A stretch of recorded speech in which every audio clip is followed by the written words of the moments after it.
Everyone thinks he's a lizard. I got to look him in the eyes for a long time. Give me this hat, nerd. I'll give some neurons over. Get me. Oh. My wife's like, Steve-O's is out. If I had a bunch of different wardrobes, you would think we were together for a year. Good morning, good morning. We are here in Albuquerque, New Mexico. We got a big day with the champ, Jon Jones. Oh man, big elbows by Jon Jones. Big shots by Jon Jones. It's all over. That's it. Jon Jones. Got our Ketone-IQ, green apple, new flavor. It's just the best one. It's my favorite. It actually tastes good now. So we're pumped. Decided to bring you back inside the business as well as the camp of championship quality fighters. Our cards are here. Let's roll. Jeff is like the plug. This guy's a genius. Gotta like actually eat L's along the way. I can be helpful, let me know. Business. Jeffrey's mic'd up. I actually haven't tried the final production quality. I tried the prototypes, and this legitimately tastes like candy. Like, how do we do this? This is awesome. Susan and Chrissy, they've been cooking. Shout out. We sell one of them a minute at the Crazy Taste, and that's one a minute, every minute forever. 247, yeah. 24/7. At 3 a.m., we're selling one a minute. Yeah. Boom, boom, boom, boom, boom. Christmas, New Year's, Thanksgiving. It's not enough. We gotta do 10 a minute, guys. So help us get to 10 shots sold a minute.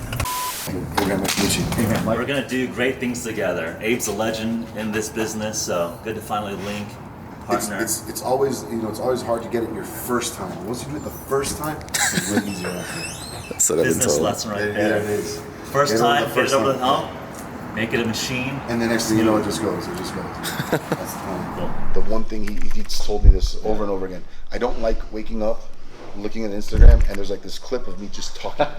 He'd rather But he likes seeing himself knocking people out. He's like, that's dope.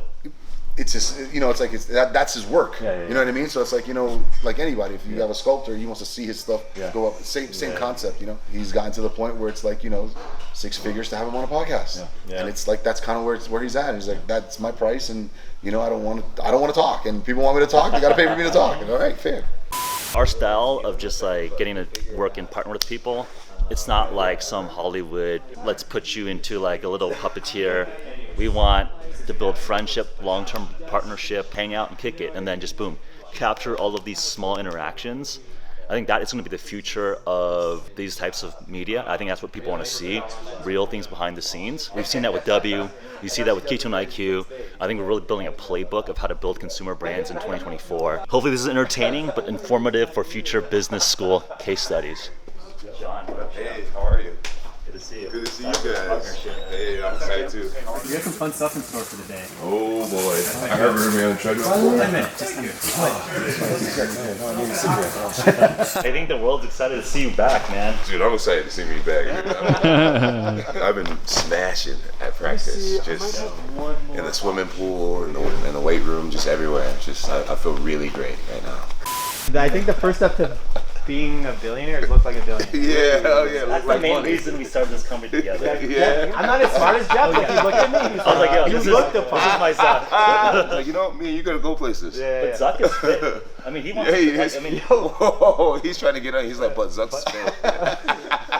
all right, ZUCK versus Brant MMA Let's go. fight. Okay, we'll do an MMA fight and then we'll run a marathon. I'm gonna win at least one of those for sure, and let's see how we do on the other one. Good luck, dude. Zuck's competitive. Brought me out to his compound, and we had a great day, man. We just played video games the whole day. That's all we wanted to do. Was talk wakeboarding, jiu-jitsu, Out in Lake Tahoe, you guys Hawaii. set up That was his Hawaii. thing, dude. I asked him, I was like, what got you into MMA? He's just like, it's one of the few things I can do where I'm just completely in the moment. I'm not thinking about The Office or any of my other projects. Like, the moment that I think outside of what I'm doing, I get punched in the face, and I'm just like, all right. This is my conspiracy theory. So everyone thinks he's a lizard. So That's hilarious. So he essentially has a monopoly on social media. So his biggest risk is not technology guys taking him out. It's government banning him because people think he's a lizard. That's so funny. So like, who are the coolest people? It's fighters, right? Like that's the most classic alpha male thing to do. Is like, I could beat you down. It's pretty cool. Yeah. So I think ZUCK is like a business guy. He's like, all right, let me actually figure out how to be cool, de-risk my government risk. Oh, that's funny. Hang out with people like Bones Jones. That's so funny. He's doing it too. And I think he's like very authentic to it. Yeah, oh yeah, he's doing it for sure. I mean, we had a great time. It didn't feel forced or anything. I don't think he's a lizard either. I got to look him in the eyes for a long time. I didn't see any freaking. He wanted to buy my first company back. This was probably 10, 12 years ago before No Facebook way. IPO'd. No way. So I had a really battery efficient location tracking software company. So this was like the pre-IPO campus walking around with them. And I remember he was just like you would have like dorm room, like smoke weed conversation with him. He's like, he's a kind of a dreamer, he's chill. Nice. But I think he doesn't come off that well in like Congress. But I think it's hard for anyone to do it. Yeah, I mean, when you're a genius, you know, sometimes seeming completely normal just doesn't quite. Elon Musk does not seem completely normal at all. No, he's great though, man. I had the best time. He was the best host ever, man. He does it right, man. We had a good time. I think the MMA stuff swagged him out. Like, you got a gold chain. He's like, He's more got the hair swaggy. growing Yeah. out now. It's Yeah, called he is sport swaggy. washing. It's called sport washing. sport watch. Yeah, you know, it's like the The Saudis are doing it. doing Zuck's it. doing it. There you go. Which lights do you need off? I think we'll just take the broad lights out. We'll just get the lights in here. The idea is we get on this treadmill. We start out real slow. It's a 10-minute show, and every minute we bump it up 1 mile an hour. So it starts boy. at 1, 2, You end up 3, at 10. and I ask you about 10 questions. Have you seen the hot ones? The hot ones, chicken the wing chicken show? wing. Yeah, oh yeah. Time to die. Yeah. We had some fun people on the show. What have you guys done? We're doing Steve-O on Tuesday. Nice. Steve's the man. He's a really good friend of mine. He came and lived with me for 4 days actually. Came and stayed outside of my house in this trailer. Yeah. Swam in my pool every morning, meditated. Oh, man. It was funny because my wife's I like, just work at balance. Steve-O's ass is out. This much butt crack come out at all times. It's hilarious. Let's shoot it all together, actually. Can you get a couple? This came from a research program. So we actually have some generals and admirals from Navy SEALs like on our board. So was it like Conor McGregor DM'd Conor was you? actually the first big MMA fighter. To do it well. I mean, you guys went all So the Sean way. O'Malley's a great partner of ours. I do business with Jake Paul. Jake Paul is a big partner of ours as well. Wow. Having good company. But I think in terms of like legacy, you're the GOAT. So I think all those guys look to you, right? So Come on, say that shit. actually with the military applications that in Afghanistan during the global war on terror, like the tier 1 special operators would fight at mountain ranges. So low oxygen in hypoxic state. So your reaction time drops when you have low brain oxygen. So our studies show that we maintain reaction time in ketosis. Do you guys have a version without caffeine? Yes. Yeah, we do. That's the. That's actually what I'm having here. I think I want to try that one. Yeah. Okay. Yeah. Caffeine gets me fucking. Feels all so familiar. That's really good. Good. Yeah. That's real good. In 5 to 10 minutes, you'll actually get to feel it in your brain. Really? We actually have additional military research contracts around TBI. So ketones are a very efficient fuel that's different from sugar for the brain. Your brain uptakes sugar. So when you get concussed, that process is impaired. So your brain's not just like getting the concussion of like direct brain, like neurons dying, it's also like not getting that fuel. So that was one of the big applications for a lot of the special operatives when they're in helicopter crashes. People would send out kits of Ketone-IQ to get their brain going again. So I won't have this tick anymore?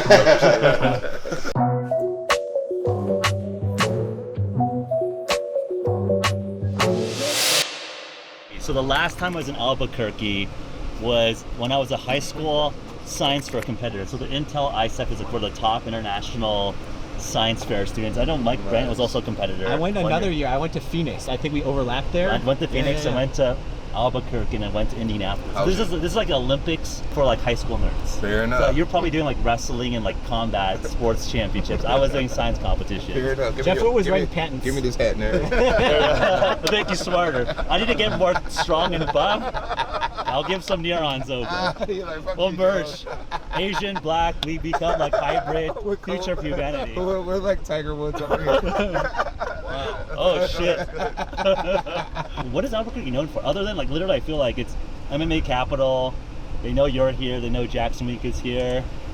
What else is going on in Albuquerque? Albuquerque, New Mexico. Is this gonna be home for like It is home. forever? It is home for me. I legitimately love this city. I love New Mexico as a whole.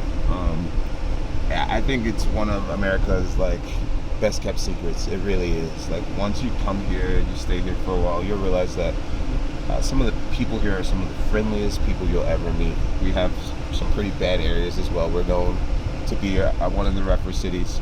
But I feel like if you aren't looking for any shit, you won't find any shit. I mean, Albuquerque's a place where you can go out every day, and as long as your attitude's in the right spot, you can make new friends literally every day here. The food is great. We have some of the best Mexican food. What's your go-to nutrition? Oh, let's see. Go-to nutrition. Like right now, I'm on a diet. Right now, I've been really trying to focus on actually eating like anti-inflammatory foods, and so I'm eating like a lot of peppers and stuff, and like just I'm really kind of learning about like an anti-inflammatory diet. I'm still in the process of learning what it's all about. Yeah. We've changed to like just staying away from gluten and just eating all organic and things like that. Are you counting macros? Are you doing like a certain level of protein, carbs? No, I don't count calories or anything like that. I just kind of eat based on how I'm feeling, and I eat based on what I have scheduled that day. So and that changed when you went from light heavyweight to heavyweight? Yeah, my diet has changed completely since going up to heavyweight. Before I would pretty much eat to survive as a light heavyweight to make weight. Now I eat for a purpose, and I eat a hell of a lot more calories than I ever did in the past. And I burn a lot more calories with this bigger body. I have to really just have to eat to keep my weight up. Gaining weight, it was a lot more difficult than I ever anticipated. It was actually almost as hard as losing weight. So one of the interesting things with ketones is that it suppresses appetite. So a lot of top athletes will use it to rebuild muscle more efficiently than without gaining the fat. Yeah. So like a lot of Olympic wrestling teams will, because it's so focused on weight cutting, will use ketones as a way to just maintain muscle mass while you're cutting weight. So it's actually interesting, like side use case. A lot of people are aware of ketones. Well, it's exciting because right now I'm 30 days away from my next event, and I'm about maybe 5 pounds heavier than I like to be. So I'm excited to use the ketones with this. I can't call it cut, but pumping with this weight loss. So hopefully I look great on the scale. How much is looking great versus just like feeling good? I mean, it feels like a lot of the heavyweights just carry a little bit. I mean, yeah, actually, like your body looks, different when you're. We're fight athletes. Let's call it what it is. I feel like when you look good, you feel good, and when you feel good, you do good. You perform well, and so for me, looking good has always been a part of it as well. It goes with the brand. I was a light heavyweight for the majority of my career.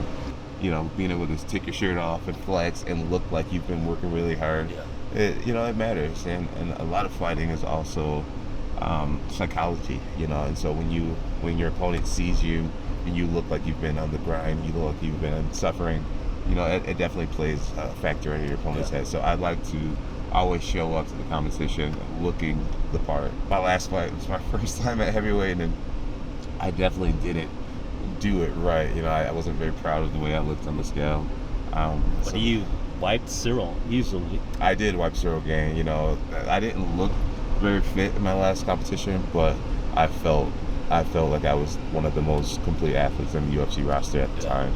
Even though my body didn't represent that, I felt incredibly strong, and I'm sure Cyril Gang felt that the moment we locked up. That's super interesting. I mean, you look at like Fedor, who's like a big, stocky Russian dude, or even like Tyson Fury, like a heavyweight boxer, right? He looks he's carrying a little like tube around him. Mm-hmm. So I mean, is it really like is it? Tube. Is that what we're calling it? Yeah, you got a little tube around him. No, but I'm actually curious because like I feel like actually walking the walk versus having the look. Like what? You make me want to fix my shirt down. Let's talk about the tube. Would you consider this a tube right here? No, you're jacked, dude. I'm not trying to. Like, are you sure? You might choke me out later, so we'll keep it easy. We had a cap. Those with the thinking cap. I instantly just feel brighter. No, but I'm actually curious. Like, I feel like for a lot of people, you're a role model. How much of it is a responsibility to just be the role model that other people want versus like actually just be who you are? Yeah. Or is that like that pressure good for you? Because like you want to elevate your game to represent yourself well. Right. Like being a role model is like something that I've gone back and forth with in life, like it's something that comes with the territory, especially as you get better and better at your craft. It's something that I've embraced over the years, and it motivates me, it inspires me to do the extra. I try to live these days as if someone's always watching me.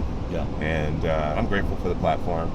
I'm grateful for the opportunity to live in front of the world and be an example. I haven't always done the best at it. But I think that makes you more interesting as a role model because no one is perfect. No one is perfect, absolutely. Right? So I think it's, and I think everyone has made mistakes. We all have. It's just some of those mistakes aren't friggin' on camera for everybody, right? Because yeah. no one cares about what other people do, and it's certain people of us just happen to have eyes on us. Another thing I've so I feel realized, like there's more grace. I feel like in our 2024 society, I think people have more grace. absolutely, yeah, people are more forgiving for sure. They realize that we're not perfect, and when you live an imperfect life, I feel like it makes you more relatable. And at the end of the day, like, I feel like the more things you've been through, I feel like the more people are more receptive to listen to you, or to use you as an example. No one wants to be led by a perfect person. But when you know that the person who's talking to you, who's actually lived a lot of life and overcome a lot of things, I feel like the person instantly becomes a lot more relatable. So I'm grateful for all my struggles that I've had in life. I think a lot of people don't have empathy around that. When you became the GOAT of MMA, GOAT of UFC, you signed up to be the best killer in a hand-to-hand combat situation. Yeah. Not to necessarily be like a role model or a politician. Yeah, that's true. Or a business person. One thing I've noticed about MMA is that a lot of people do it. A lot of really extraordinary people do MMA. It changes you as a person. There is an inevitable confidence that is gained. And I feel like you walk into a room with it, people can just feel it, despite your size or your age. A man who trains, I feel like, just radiates something different. And there's a primal confidence that you can handle anything in the room. It's an earned confidence. It's not a fake confidence. It's an authentic confidence that people just feel, and I think it translates over in business for sure. Accountability and setting personal goals for yourself and overcoming things. It teaches you teamwork. And it teaches you humility and just so many different. I think you hit on something that I've been thinking a lot about, which is that I would say in modern culture, there's not a lot of consequences for your action, right? Like it's like quite forgiving if you whatever you do. Like everyone gets a participation trophy. You can tweet someone freaking whatever. You can. So people can talk shit to you on Twitter, but no one's gonna talk shit to you in person, right? Like this is so true. And I think that sport and MMA, like there are consequences if you fail. It's not like everyone gets a ribbon. You are personally responsible for your weight cut. You're responsible for your performance. For the team, your courage level, for like all of it. Like you. I feel like in order to be a great fighter, you have to have everything in your life somewhat in order. Yeah, how much is mental? I said like a lot of the great fighters saying like half of it is mental. It's very mental. I've been around some athletes who are bigger than me, more fit, faster, more explosive, younger than me, Division I wrestlers and guys who are black belts at jiu-jitsu. There's some athletes who compete so well in practice, and then when they get out to the cage, the lights just makes them freeze. They just stand there like a deer in the headlight, and all their hard work and all the talent just goes right out the window. Fighting is a very mental thing. I remember like growing up watching you choke out Lyoto Machida. I remember like Shogun Rua was like a big legend of the sport. You fucking like destroyed him. Yeah. I mean, like, what was it that like you were able to just turn on at the brightest lights? Like, I have to give credit to God for just that ability to perform when I'm out there. Like, I've always had this great calm and comfort in the cage, and it's really unexplainable. Like I can be in a class, and our professor would teach us a move or a certain concept, and literally same day I'll apply it as if I've been doing it my whole life, and that comfort in the cage is really something I can't take credit for. It's something I've had since the very beginning of MMA. It's allowed me to fight so free. It's truly a gift. No, it's interesting. I'm just thinking from like a neuroscience perspective. You probably like very high learn rate for your mirror neurons to like mimic moves. Yeah. And I think there is something about like being calm in the moment. I think the greats have it. Yeah. For like, you don't get caught up in the moment. You're just like, you're almost like you're probably more relaxed than anywhere else in life when you're in the cage. One thing you see everything clearly, everything's focused, you flow. Everything goes in, yeah, for sure. I have a really strong ability to get in the zone really quickly. One thing I always try to do when I'm competing is compete at a really focused 80%. I feel like when you go anything above 80%, your mind starts racing, and the ability to think of what needs to be done next goes away. And so I try to always stay more intense than my competition, but not too intense where you burn yourself out, burning yourself out or losing focus. That's such a gift, Jim. We should all take that and how to apply that for our own craft, right? How do you get more intense without burning yourself out, but hold that for the entire duration of the bout? Yeah, longevity is key. Yep. Well, I feel like timing's actually kind of funny between your fight and Jake's fight, because his is Friday, yours is Saturday. Jake just gets it, man. He just understands, just how social media works and just marketing and like just all of it. This is the type of stuff that we would do, like this type of speed. I don't know if you've like done other like shoots with other brands or companies or teams, but like we just pack it in, boom, boom, boom, boom, keep it fresh, keep it moving, right? And I think that's a lot of the mindset that these social media native guys do. So I think a lot of like the professional companies like, all right, 1 6-hour shoot for like, and you're just sitting around in the green room for like 3 hours with your boys, and like people just end up like smoking weed, and everyone's like kind of bored and they're slow. But I think the YouTube generations like come up with concepts fire, doesn't have to be perfect. We did a bunch today. That's what I'm saying. Like it keeps it fresh, and it's like, and it keeps it moving. If I had a bunch of different wardrobes, you would think we were together for a year. That's what I'm saying. Like, we got a lot of content. Abe was like telling Mike Lee, hey, you gotta keep it efficient. We're like, all right, pack it in. After your fight, after his fight, we gotta put you guys together. I love to kick it with him. He's always shown me great respect. We gotta make it happen. Let me just try to FaceTime him real quick, see if he answers. Hey, listen, I didn't want to keep you. I just wanted to say congratulations on everything you're doing, bro. The W, boxing, you're absolutely killing it. I'm proud of you. I'm incredibly proud of you. And just, bro, just keep going, man. Hell yeah, dude. Really appreciate that. We still gonna link up at some point, bro. I want to keep competing with you at some point. I would love that. John's fight, we're making that happen. It's Stipe. Bro, we're both gonna do it, man. Let's put in work, baby. Let's show them how we do it. 100%. See you up. It's always good to hear. Yeah, same, bro. Keep kicking ass, bro. Sincerely. You too. All right, King. God bless you. Yeah, King. Jake Paul. Yeah, it's funny. Like when I've been asked many times what I think about him and his success, and I've always just praised him for what he's doing. I've never been an envious person. Like someone who's kicking ass at life, I've always been the type of person to be intrigued by it and wonder what are they doing and how can I get closer to being on that level. But when I hear boxers and MMA fighters talking shit about Jake, I'm like, well, you just hate it. That's all that is. Yeah. You just, hate it. I never had that attitude.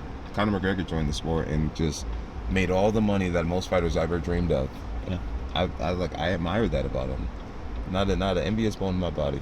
Yeah. I want to go and ride on this yacht with him. Yeah. And I think especially in your position, I think your credentials as the GOAT is so like if he helped grow your sport where you're the GOAT, which is good, right? Like a cruise to you in some sense. And the way we all help each other.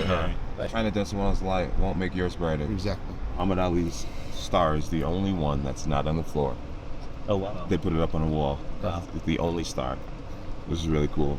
Mike Tyson, I feel like fighters have always been some of the most polarizing figures in American history. Bruce Lee, just Muhammad Ali. Yeah.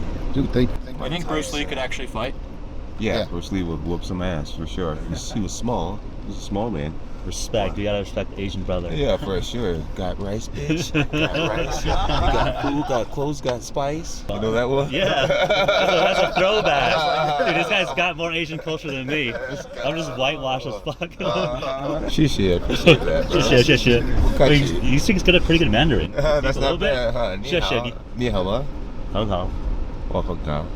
Wait, you actually know some. A little bit. You know a little bit.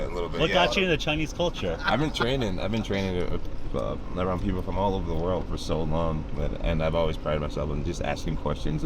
I actually want to go back to Muhammad Ali and Tyson, right? Like they were the best, top of their sport, and then they transitioned to really.